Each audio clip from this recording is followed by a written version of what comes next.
ये लोग भी चाहते हैं, चाहते कि नहीं चाहते हैं? अच्छा, दुनिया की नजर में इज्जतदार बन जाए ये इतनी बड़ी बात नहीं है, अल्लाह की नजर में इज्जतदार बन जाए ये ज्यादा बड़ी बात है। बेशक बेशक है ना। कभी कभी अल्लाह की नजर में जो इज्जतदार होते दुनिया उनको जलील करने की कोशिश करती है जी। हालांकि वो जलील होते नहीं उसके करने से, लेकिन कोशिश करती है। ये तारीख आपने पढ़ी होगी और सुना होगा, हमेशा रहा है। लेकिन अल्लाह की नजर में जो इज्जत वाला हो गया, खुदा की कसम उसी की जिंदगी है, जिंदगी उसी की है, उसी के मजे हैं दुनिया में भी और मरने के बाद कब्र में मजे उसी के। अब ये मत सोचना कि अमीर लोग तकवे वाले नहीं हो सकते, अमीर भी हो सकते हैं, गरीब भी हो सकते हैं। तकवा जब तकवा इख्तियार करके हम अल्लाह के महबूब हो सकते हैं, उसकी नजर में इज्जत वाले हो सकते हैं, तो क्यों ना फिर तकवा ही इख्तियार कर लें। जी ये बात है कि नहीं है भाई? अगर हम आपसे ये कहें कि ये काम करके आपको नौकरी मिल जाएगी तो आप वही काम करेंगे। मैं आपसे कहूं कि भाई ये काम करके आप सेहतमंद हो जाएंगे तो आप वही काम करेंगे। जी बात है कि नहीं है? मैं आपसे कहूं कि भाई आप ये चीज खाना छोड़ दें, आप बीमारी से दूर हो जाएंगे, आप छोड़ देंगे। तो अल्लाह फरमाता है कि तकवा इख्तियार कर लो, मेरे नजदीक इज्जत वाले हो जाओगे। बेशक। तो क्यों ना सब कुछ छोड़कर तकवा ही इख्तियार करें यार। बात समझ में आ रही है कि नहीं आ रही है? अच्छा आप ये मत सोच लेना यार ये मौलवी लोग तकवे की बात करते हैं, नेकियों की बात करते हैं, यार ये दुनिया के तरक्की का जमाना, यार माल की बात करो। तो तकवा माल से नहीं रोकता। मैंने क्या कहा? तकवा माल से नहीं रोकता। अगर आप तकवे के साथ अमीर होना चाहें, अल्लाह ने देखो अगर अल्लाह ने तेरी किस्मत में अमीर होना लिख दिया है तो तू तकवा इख्तियार कर, जब भी अमीर हो जाएगा। अल्लाह ने तेरी किस्मत में गरीबी लिखी है तो तू कितने भी गंदे काम कर ले, कितने भी 2 नंबर के धंधे कर ले, अल्लाह तुझे मालदार नहीं कर सकता। जी क्या पैगाम है, वाह। बहुत से लोग कहते हैं यार 1 नंबर के कमाई से तो मालदार होंगे नहीं, मालदार होना तो 2 नंबर का धंधा करना पड़ेगा। बेवकूफ, तू 2 नंबर नहीं 3 नंबर कर ले, 4 नंबर कर ले, अल्लाह ने अमीरी नहीं लिखी है तो नहीं होगा। जी जी हक है, नहीं होगा। अल्लाह ने लिखी नहीं है तो होगा ही नहीं, तू कितने ही नंबर कर ले। मेरी बात गलत तो नहीं है ना? और अगर अल्लाह ने तेरी किस्मत में अमीरी लिखी है तो तू 1 नंबर का धंधा कर, सच्चाई के साथ कर, अल्लाह तुझे अमीर बना के रहेगा। क्या बात है। ये बात जहन में आप बिठाएं पहले, और ये जहन में नोट कर लें। आप समझ रहे हैं? आप देखो रात का 1:30 बज गया है और लोगों की समातें बूढ़ी हो गई, लेकिन देखो मेरी किस्मत का इनाम अब भी आ रहा है। ये होती है किस्मत, है कि नहीं है? देखो 100 रुपए का भी आ रहा है, माशाअल्लाह। बात है कि नहीं? भाई जो किस्मत है वो कहीं नहीं जाएगा। जी मैं ये बताना चाह रहा हूँ, मैं मकसद ये नहीं, मैं ये कहना चाह रहा हूँ कि ये किस्मत एक अलग चीज होती है, अल्लाह ने बना कर रखी है। जहन हाजिर है, इस पर थोड़ी सी इमारत खड़ी करना चाहूंगा। माशाअल्लाह। तकवा भाई, बहुत से लोगों का ये जहन है झूठ बोलूंगा अमीर हो जाऊंगा। जी जी जी। बहुत से लोगों का ये जहन है 2 नंबर का धंधा करूंगा अमीर हो जाऊंगा। नहीं, तूने देखा नहीं? अल्लाह जब रोजी देने पे आता है तो जो सीपी में एक कीड़ा होता है, अल्लाह उसे भी भूखा नहीं मारता, उसे भी रोजी देता है। बेशक बेशक हक है, हक है। सीपी के अंदर होता है ना एक कीड़ा, देखा आपने सीपी के अंदर कीड़ा है ना? उसमें कहीं रास्ता नहीं, सुराख नहीं, वेंटिलेशन नहीं, कुछ नहीं, लेकिन अल्लाह उसे भूखा नहीं मारता। पहाड़ के अंदर जो कीड़ा है अल्लाह उसे भी भूखा नहीं मारता। मारता है क्या भूखा? आप जमीन को खोदो कितनी तरह के कीड़े निकलेंगे, लेकिन अल्लाह उन्हें भी जिंदा रखता है। जी बोलो, रखता है कि नहीं रखता है? जी। तो यार जब अल्लाह पहाड़ वाले कीड़े को उसकी किस्मत का पहाड़ में दे रहा, सीपी वाले कीड़े को उसकी किस्मत का सीपी में दे रहा है, क्या वो 2 नंबर का धंधा कर रहा है? क्या वो कोई गलत काम कर रहा? जब उसकी किस्मत का सीपी में मिलेगा, उसकी किस्मत का पहाड़ में मिलेगा, तो ये इंसान तेरी किस्मत का यहाँ क्यों नहीं मिलेगा? जी जी जी क्या बात है। ये चीज जब तुमने जहन में रख ली, या अल्लाह जब मेरी किस्मत का मिलकर रहेगा कोई रोक सकता नहीं, तो फिर मेरे मौला मैं हराम काम क्यों करूं, मैंने तो हलाल के जरिए कमाना है। और अल्लाह ने वादे कर लिए हैं जितना तुम्हारी किस्मत का अल्लाह दे के रहेगा। ये तो आपने सोचना है कि भाई मैंने जो है हराम के जरिए से कमाना ही नहीं है। अच्छा एक बात बताओ, जब तुम्हें कोई जानता नहीं था, तुम्हारा कोई नाम भी नहीं रखा गया था, जब तुम चलते भी नहीं थे, फिरते भी नहीं थे, किसी की सुनते भी नहीं थे, जब तुम बोलते भी नहीं थे, जब तुम्हें दुनिया में किसी ने देखा भी नहीं था, तुम्हारा कोई बिजनेस नहीं था, कोई कारोबार नहीं था, तुम्हारा कोई मकान नहीं था, कोई दुकान नहीं थी, कोई खेती नहीं था, तुम्हारा कोई प्लान नहीं था, जब तुम माँ के पेट में थे, अल्लाह तो जब भी तुम्हें भूखा नहीं मार रहा था, माँ के पेट में भी अल्लाह तुझे खिला रहा था। आप डॉक्टर से पूछना बच्चा माँ के पेट में कुछ खाता कि नहीं खाता, तो डॉक्टर कहेगा खाता। बच्चा को ग़िज़ा मिलती है माँ के जरिए से। बात समझ में आ रही है? जब अल्लाह ने तुझे माँ के पेट में नहीं भूखा रखा, तेरी किस्मत का वहां दे दिया, तो इतनी बड़ी दुनिया में कैसे भूखा रखेगा, है ना? लेकिन फिर भी यार हमने ईमान बड़े कमजोर कर लिए और हम क्या आ गए, 2 नंबर पे आ गए।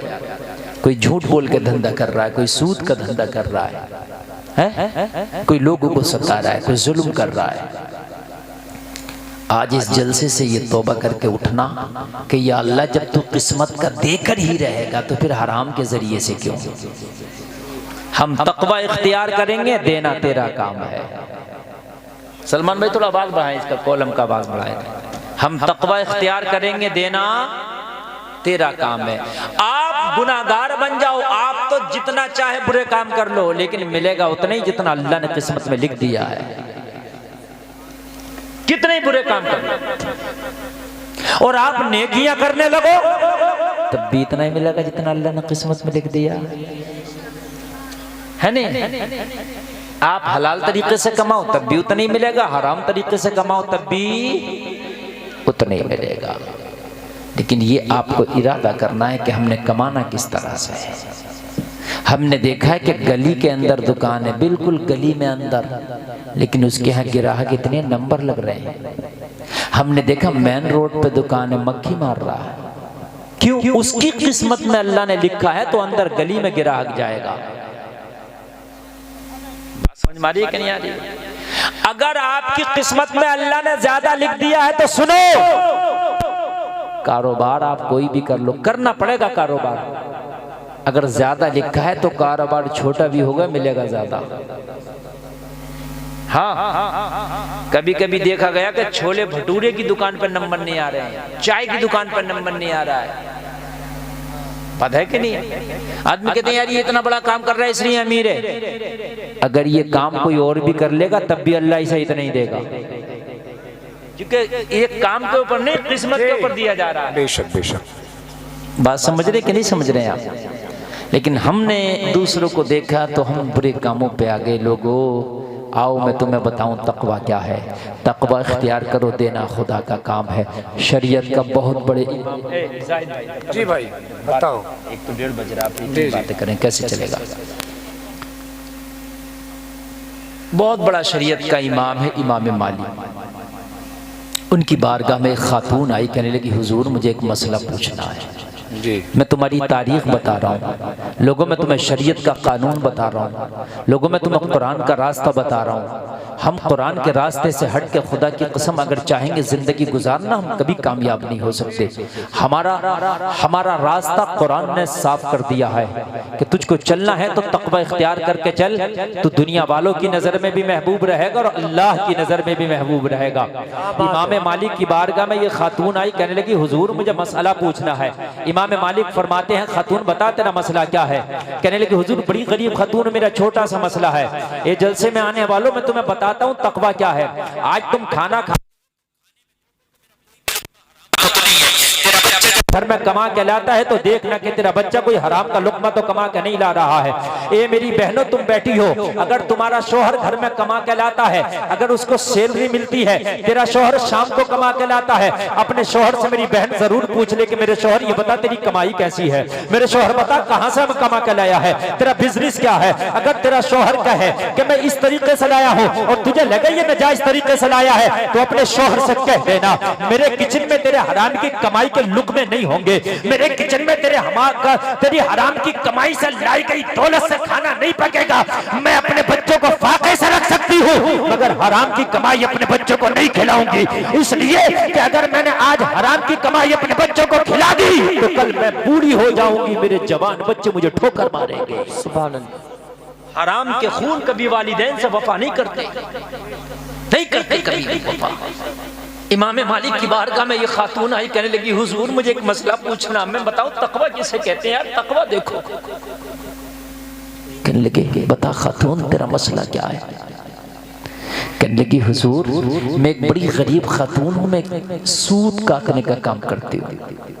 सूद जानते हैं? ये जो चरखा चला के काटा जाता था पहले जमाने में, अब तो ये दौर नहीं रह गया, अब तो मशीनों से कपड़े बनते हैं। हुजूर मैं चरखा चलाकर सूद काटने का काम करती हूँ, मेरा छोटा सा बिजनेस है, छोटा सा कारोबार है। मैं दिन में नहीं काट पाती इसलिए कि हुजूर मुझे दिन में और बहुत से काम होते हैं, रात जब आती है लोग सो जाते हैं तो फिर मैं ईशा की नमाज पढ़ के अपना सूद काटने का धंधा शुरू करती हूँ। फरमाया फिर कहने लगे हुजूर जब रात को चांदनी चटकने लगती है तो उसकी रोशनी में मैं अपना काम करती हूँ। मेरे पास इतना पैसा नहीं है कि मैं अपना चिराग जला सकूं, मेरे पास इतना नहीं है कि मैं अपना चिराग रोशन कर सकूं। हुजूर मेरे पास तो इतना है ही नहीं कि मैं चिराग रोशन करूं, इसलिए मैं चटकी हुई चांदनी में जो रोशनी होती है उसमें अपना सूद काटती हूँ। लेकिन हुजूर कभी कभी ऐसा होता है कि मेरी गली से, मेरे रास्ते से बादशाहों के जुलूस निकलते हैं। जुलूस जानते हैं आप? बादशाहों के जुलूस निकलते हैं, उनके जुलूस में रोशनी बहुत ज्यादा होती है, शमा बरदार होते हैं, फानूस बरदार होते हैं, उनके हाथों में किंदीलें होती हैं। जब वो मेरी गली से निकलते हैं तो बादशाहों के जुलूस की रोशनी मेरी छत पर आ जाती है, जहां मैं अपना सूद काट रही होती हूँ। जब रोशनी ज्यादा हो जाती है तो फिर मुझे दिखने भी ज्यादा लगता है, जब मुझे नजर ज्यादा आने लगता है तो हुजूर मेरे काम करने की स्पीड तेज हो जाती है।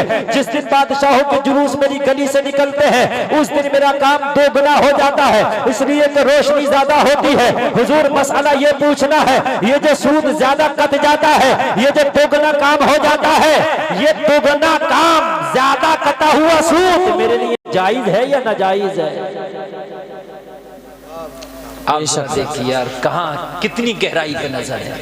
हुजूर ये सूद मेरे लिए जायज है या नाजायज है?